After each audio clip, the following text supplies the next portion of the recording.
नमस्कार, स्वागत है आपका मेरे चैनल पर। आए दिन देश में इस तरीके की खबरें आ रही हैं कि जिनको सुन के ऐसा लगता है कि पता नहीं भविष्य में भारत का समाज किधर जाएगा।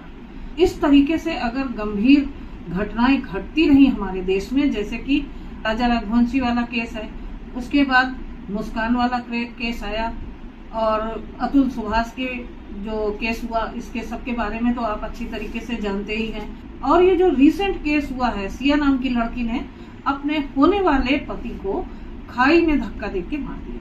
ये किस तरफ जा रही हैं लड़कियां और किस तरफ जा रहा है हमारा समाज और किस तरीके की सोच पैदा हो रही है महिलाओं के अंदर।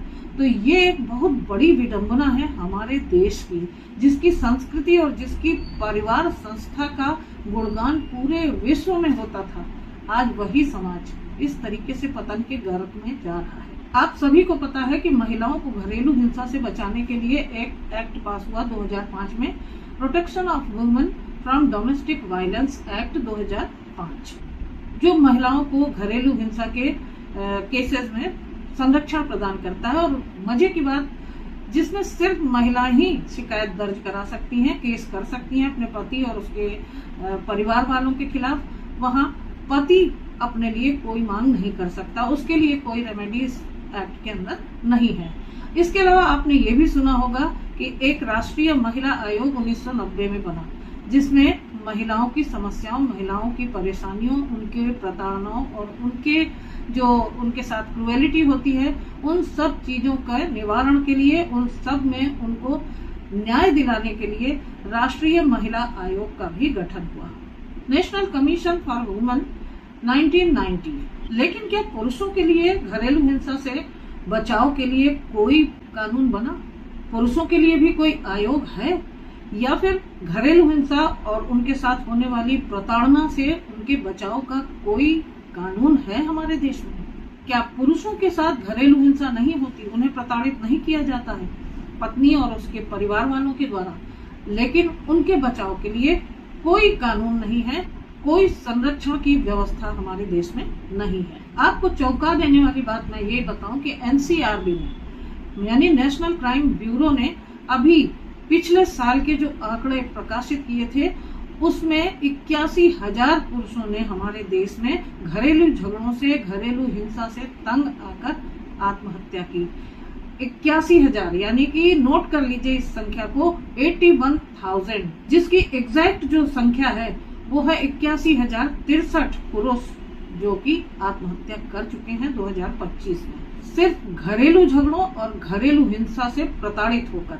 और जैसे ही ये आंकड़े एनसीआरबी ने प्रकाशित किए, वैसे ही ये मांग की गई ऑनरेबल सुप्रीम कोर्ट से कि पुरुषों के लिए भी एक राष्ट्रीय आयोग का गठन किया जाए।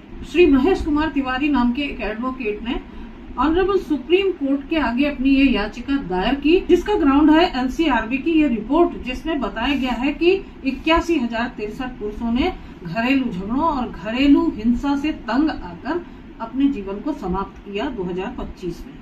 श्री महेश कुमार तिवारी ने अपने पिटीशन में बताया कि देश में साल भर के अंदर कुल 1,64,033 लोगों ने आत्महत्या की, जिसमें से आत्महत्या करने वाले विवाहित पुरुषों की संख्या 81,000 है, जबकि महिलाओं की संख्या 28,660 है।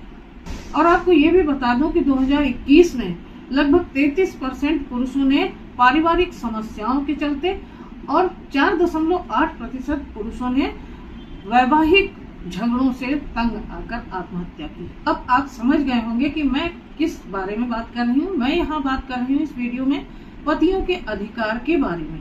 देखिए, आपको एक जानकारी यहाँ पर देना बहुत महत्वपूर्ण है कि जो डेवलप कंट्रीज हैं, जैसे कनाडा, यूके, अमेरिका वगैरह, यहाँ पर जो घरेलू हिंसा का कानून है वो जेंडर न्यूट्रल है, जबकि हमारे देश में जो घरेलू हिंसा का कानून है वो जेंडर स्पेसिफिक है, यानी कि इसमें केवल महिलाओं को ही राहत मिलती है, पुरुषों को इसमें कोई राहत का स्थान नहीं दिया गया है। वहीं नेशनल ह्यूमन राइट्स कमीशन के पास भी इस तरीके का कोई स्पेसिफिक लॉ नहीं है पुरुषों के पक्ष में जो इनको राहत प्रदान कर सके। तो यहाँ क्वेश्चन उठता है कि क्या पतियों के पास भी पत्नियों की तरीके से समान कानूनी अधिकार हैं? इसका सीधा सा उत्तर है कि नहीं। पत्नियों के पास हमारे देश में विशेष कानूनी अधिकार हैं। इसमें से एक कानून है 2005 का protection of women from domestic violence act 2005 और दूसरा है अभी वर्तमान में लागू 498 इंडियन पीनल कोड 1860 का। और ये दोनों ही कानून पत्नियों को संरक्षण प्रदान करते हैं। लेकिन अगर कोई पति पत्नी से प्रताड़ित है या फिर अपने घरेलू हिंसा से प्रताड़ित है तो उसके लिए किसी प्रकार का कोई कानून नहीं है। उसके पास बस दो अधिकार हैं। पहला कि वो पत्नी के अगेंस्ट क्रुएलिटी के आधार पर डिवोर्स का केस दायर कर सकता है और दूसरा ये कि अगर पत्नी या पत्नी के परिवार वाले उसे डरा रहे हैं, धमका रहे हैं, तो इस डराने, धमकाने और धमकी देने के लिए वो सेक्शन 506 आईपीसी के तहत मामला दर्ज करवा सकता है। इसके अलावा और जो कानूनी अधिकार पतियों को मिले हुए हैं, आज मैं इस वीडियो में उनके बारे में चर्चा कर रही हूँ और उनको आप नोट कर लीजिए। देखिए, अगर पत्नी या उसके घर वाले पति के साथ मारपीट करते हैं, गाली गलौज करते हैं या डराते धमकाते हैं, तो ऐसी स्थिति में पति के पास ये अधिकार है कि वो सीधे 112 नंबर डायल करके पुलिस को बुला सकता है और आईपीसी की धाराओं के तहत महिला के खिलाफ या उसके परिवार वालों के खिलाफ शिकायत दर्ज करवा सकता है। दूसरी बात आप ये भी जान लीजिए कि पति अगर खुद से अपने पैसे से कोई प्रॉपर्टी बना रहा है तो पत्नी और उसके बच्चों का डायरेक्ट उस पर कोई अधिकार नहीं होता। पति जिसे चाहे उसे वो अपनी प्रॉपर्टी दे सकता है या अगर वो किसी को नहीं देना चाहता तो किसी को भी ना देकर वो किसी ट्रस्ट को ही हैंड ओवर कर सकता है। ये उसकी इच्छा पर निर्धारित है। इसके अलावा अगर पत्नी पति को मानसिक रूप से प्रताड़ित कर रही है तो वो पुलिस और कोर्ट दोनों की मदद ले सकता है। यदि कोई महिला पति को मानसिक रूप से प्रताड़ित कर रही है, बार बार उसे डरा रही, धमका रही है, उसके अगेंस्ट एक्शन लेने की बात कर रही है कि मैं तुम्हारे खिलाफ रिपोर्ट कर दूंगी, ये धाराएं लगवा दूंगी और तुम्हें जेल भिजवा दूंगी, तो महिला की इस धमकी या उसके परिवार वालों की इस धमकी के खिलाफ सेक्शन 506 आईपीसी के तहत पति कर सकता है। देखिए, एक बात की जानकारी आपको यहाँ और होनी चाहिए कि सेक्शन 497 के तहत पहले महिला अगर किसी विवाहित महिला अगर किसी अन्य पुरुष के साथ शारीरिक संबंध बनाती थी तो ये अपराध माना जाता था। लेकिन 2018 में Joseph Shine versus Union of India का एक केस आया जिसमें ऑनरेबल सुप्रीम कोर्ट ने ये कह दिया कि यह अपराध नहीं है और साथ में ये भी कहा, ये भी टिप्पणी की कि ये किसी महिला का अपना व्यक्तिगत अधिकार है, चाहे वो विवाहित हो या न हो, ये उसका फंडामेंटल राइट है। यानी कि अगर कोई शादीशुदा महिला किसी अन्य पुरुष के साथ संबंध बनाती है तो ये उसकी स्वतंत्रता का अधिकार है, उसकी अपनी इच्छा का, निजी इच्छा का अधिकार है, जो भारतीय संविधान के आर्टिकल 21 के अंतर्गत देह के अधिकार के अंतर्गत आता है। लेकिन वहीं अगर कोई पुरुष किसी अन्य महिला के साथ संबंध बनाता है, रिलेशन में है, तो ये बात उसकी पत्नी के लिए मेंटल क्रुएलिटी का काम करती है और सेक्शन 498A आईपीसी के तहत उसकी पत्नी उस पुरुष को जेल भिजवा सकती है। तो ये जो कानून है, इन्हें हम जेंडर न्यूट्रल तो नहीं कहेंगे, जो कि महिलाओं के पक्ष में है और पुरुषों के पक्ष में नहीं है। तो महेश कुमार तिवारी एडवोकेट ने अपनी याचिका में यही कहा कि जितने भी कानून हैं जो महिलाओं को संरक्षण प्रदान करते हैं वो जेंडर न्यूट्रल होने चाहिए, वो पुरुषों के लिए भी समान होने चाहिए।